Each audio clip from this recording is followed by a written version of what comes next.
સો આજે પણ ઉત્તર અને મધ્ય ગુજરાતમાં એલર્ટ રહેશે 24 કલાકનો ફોરકાસ્ટ શું છે વિંડીમાં આપણે જોઈએ। અહીંયા આપ જોઈ રહ્યા છો એક ઉત્તર ગુજરાત પાસે વરસાદી સિસ્ટમ છે। પાલનપુર મહેસાણા અમદાવાદ પાસે સ્કાય ઝોન છે, ત્યાં વરસાદ રહી શકે છે।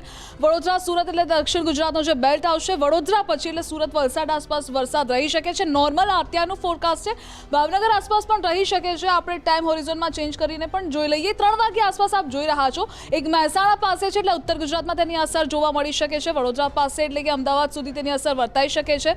અહીંયા ભાવનગર પાસે પણ એક વરસાદી સિસ્ટમ છે, ગ્રીન કવર્ડ એરિયા છે એટલે અહીંયા પણ વરસાદી માહોલ રહેશે। કચ્છ અને આ સાથે સૌરાષ્ટ્રના જામનગર, દ્વારકા, જૂનાગઢમાં ખાસ એવો કોઈ વરસાદ નહીં રહે, છૂટોછવાયો વરસાદ રહેશે। સાંજની પરિસ્થિતિ પણ જોઈ લો। સાંજે અમદાવાદ, મહેસાણા પાસે અને વડોદરા પાસે નોર્મલ સ્કાય ઝોન જ છે એટલે ભારે એવા વરસાદનું એલર્ટ નથી।